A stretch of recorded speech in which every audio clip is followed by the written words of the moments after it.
내가 왜 더 건강해졌는지 알려줄게. 71세 은퇴 경찰의 고백. 솔직히 말해보자. 은퇴하면 자유롭고 편할 줄 알았다. 아침마다 알람 없이 눈 떠도 되고, 출근 준비 안 해도 되고, 누가 뭐라 할 일도 없다. 처음엔 그게 그렇게 좋더라. 근데 한두 달 지나고 나니까 이상한 허전함이 몰려왔다. 무언가 쓸모없는 사람이 된 기분이랄까? 나는 경찰로 35년을 일했다. 사람들 사이에서 긴장도 많고 일의 강도도 세서 늘 스트레스에 시달렸지. 그래서 퇴직만 하면 살 것 같다고 여겼는데 막상 은퇴하고 나니 몸이 더 안 좋아지는 걸 느꼈다. 무기력하고 허리도 쑤시고 잠도 제대로 안 오고 말이야. 그런데 지금은 내가 왜 더 건강해졌는지, 왜 은퇴 이후가 오히려 내 삶에서 가장 살아있는 시간이 되었는지 그 얘기를 좀 해보려고 해. 1. 건강해지려면 뭘 해야 해? 살에 일 걷는 경찰관 김정수 씨 이야기. 내 친구 정수는 나보다 한 살 많다. 나랑 비슷한 시기에 은퇴했는데 그 형은 은퇴하자마자 걷기를 시작했다. 매일 아침 6시에 일어나서 동네 뒷산을 2시간씩 걷는 거야. 처음엔 무릎 아프다, 숨차다 난리더니 지금은 체중도 7kg 빠지고 당뇨 수치도 정상으로 돌아왔어. 하루는 내가 물었지. 형, 그렇게 걸으면 재미는 있어? 그랬더니 웃으면서 그러더라. 야, 이젠 걷는 게 내 일 같아. 오히려 경찰일 할 때보다 규칙적이야. 정수 형은 걷기를 단순한 운동이 아니라 자기 루틴으로 만든 거야. 아침에 일어날 이유가 생기고 동네 사람들하고 인사도 나누고 일상이 다시 살아난 거지. 교훈 건강해지려면 몸을 움직여야 해. 단순히 운동해야지라고 생각하면 안 되고 그걸 삶의 일부로 만들어야 해. 작은 습관이 결국 몸을 바꾼다. 2. 마음도 근육이야. 사례 이밴드 활동하는 오영석 씨 이야기. 또 다른 친구 형석이는 음악을 좋아했지만 경찰 시절엔 바빠서 기타 한번 제대로 못 잡았던 사람이다. 은퇴 후 우연히 동네 문화센터에서 통기타 강좌를 듣기 시작했는데 이게 인생이 바뀐 계기가 됐지. 몇 달 배우더니 동년배들끼리 밴드를 만들어 활동하기 시작했어. 야, 나 요즘 무대 올라가면 심장이 두근두근거려서 살아있는 기분이야. 이 말이 딱이야. 형석이는 우울증 초기 진단도 받았던 사람이야. 그걸 음악이 바꿔줬다. 감정 표현이 가능해지고 사람들과 함께하는 시간이 늘면서 마음도 밝아졌대. 교훈 건강은 몸만이 아니야. 마음도 돌봐야 해. 그리고 그 돌봄은 새로운 도전이나 취미에서 시작될 수 있어. 뭔가에 빠져드는 시간이 정신 건강을 살린다. 3. 누군가에게 필요한 존재라는 감각 사례 3. 멘토링하는 이영배 씨 이야기. 내가 가장 존경하는 선배, 영배 형은 은퇴 후에 청소년 멘토 활동을 시작했어.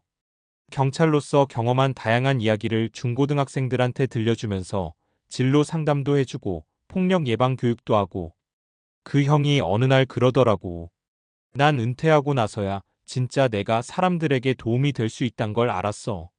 누군가의 이야기를 들어주는 일, 조언을 건네는 일, 그게 형의 삶에 엄청난 활력을 주더라. 게다가 이 활동을 통해 전국 돌아다니고 강연도 하고 형은 말 그대로 은퇴 없는 인생을 살고 있어. 교훈 사람은 쓸모있는 존재라는 감각이 필요해. 그게 없으면 생기를 잃어. 봉사, 멘토링, 작은 일이라도 누군가에게 의미가 되면 삶이 다시 밝아진다. 결론 나도 당신도 은퇴가 끝이 아니야. 이제야 알겠어. 은퇴는 쉬는 게 아니라 다시 사는 법을 배우는 시기야.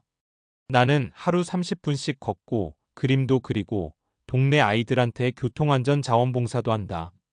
그게 내 삶을 더 생기 있게 만들어줬어. 그리고 중요한 건 이거야. 건강은 주어지는 게 아니라 만들어가는 거야. 우리가 젊었을 땐 몸이 알아서 버텨줬지만 지금은 우리가 몸을 챙겨야 해. 그리고 그 방법은 별거 없어. 몸을 조금씩 움직이고 마음을 열고 누군가에게 필요한 존재가 되는 것. 혹시 지금 무기력하게 하루를 보내고 있다면 뭐든 하나 시작해봐. 걷기, 그림, 기타, 자원봉사, 책 쓰기 뭐든지. 늦었다고 생각하는 지금이 딱 시작할 타이밍이야. 71세 김영철 드림. 전직 경찰, 현재는 매일 건강하게 걷는 은퇴 7년 차. 나는 지금이 인생에서 제일 건강하고 제일 평화롭다. 당신도 할 수 있어. 앞서 이야기한 세 가지 사례 걷기, 취미 활동, 멘토링을 통해 은퇴 후 건강해진 이유를 보여줬다면 이제는 그 변화의 원리를 이해해야 더 깊이 공감하고 실천할 수 있습니다.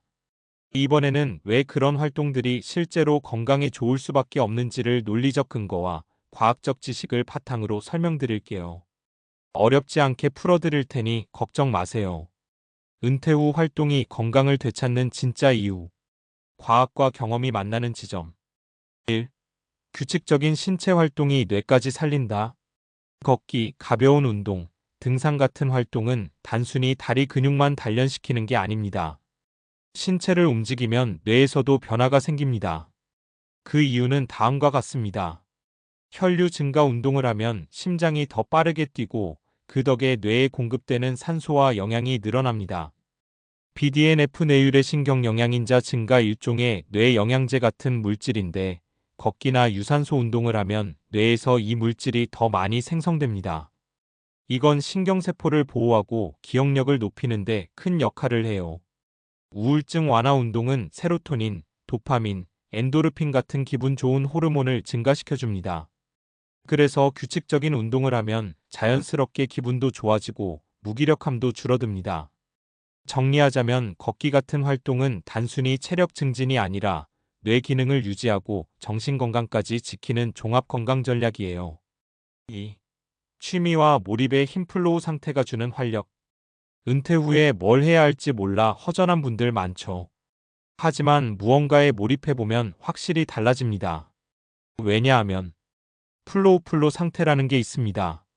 심리학자 미하이 칙센트미하이가 제시한 개념인데 사람이 자신이 좋아하는 일에 깊이 몰입할 때 경험하는 심리 상태입니다.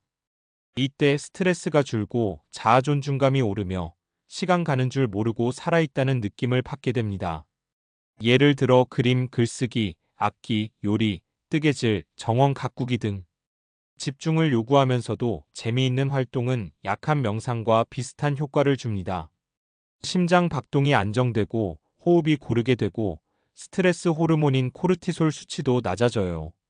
요점은 취미 활동은 단순히 심심풀이가 아닙니다. 뇌의 전두엽을 자극해서 집중력을 높이고 스트레스를 완화하며 삶의 의미까지 더해주는 강력한 건강법이에요. 3. 사회적 연결감이 면역력을 높인다. 사람이 제일 아플 때가 언제인지 아세요? 몸이 아픈 것도 있지만 혼자라고 느낄 때가 제일 위험해요. 연구에 따르면 사회적 고립은 하루 담배 15개비를 피우는 것만큼 건강에 해롭다고 합니다. UCLA 연구팀. 반대로 정기적인 대화, 관계, 교류가 있는 사람은 심혈관 질환 위험이 줄고 수명도 길어지는 것으로 확인됐어요. 멘토링, 자원봉사 모임 참여처럼 누군가에게 영향을 주고 교류하는 활동은 뇌의 옥시토신 분비를 늘려줍니다. 옥시토신은 신뢰 호르몬으로 불리며 스트레스를 줄이고 면역력을 높여주는 역할을 해요. 결론은 나 혼자만의 삶은 건강을 해치고 누군가와 연결된 삶은 몸과 마음 모두를 살립니다. 그래서 나는 건강해졌고 앞으로도 건강할 것이다. 돌아보면 나는 무언가 특별한 걸 한 게 아니야. 매일 조금씩 걸었고 내가 좋아하는 그림에 몰입했고 동네 아이들, 후배 경찰들에게 내 이야기를 나눴을 뿐이지. 근데 그게 내 몸을, 내 마음을, 내 삶을 다시 살게 해줬어. 그리고 이건 나만의 이야기가 아니야. 과학적으로도 수많은 사례로도 은퇴 후에 건강해진 사람들의 공통점이야. 마지막으로 이렇게 제안할게요. 혹시 지금 은퇴 후 삶이 낯설고 불안하다면 이렇게 시작해보세요.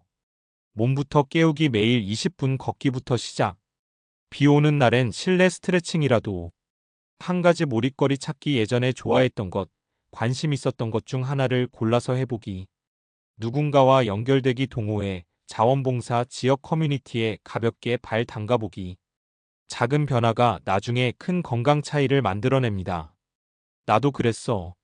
어느 날 문득 숨쉬기 편해지고 잠이 잘 오고 마음이 덜 외롭고 밥맛이 돌아오고 몸이 가벼워진 걸 느끼게 될 거야. 그게 바로 은퇴가 끝이 아니라 두 번째 청춘의 시작이란 증거지.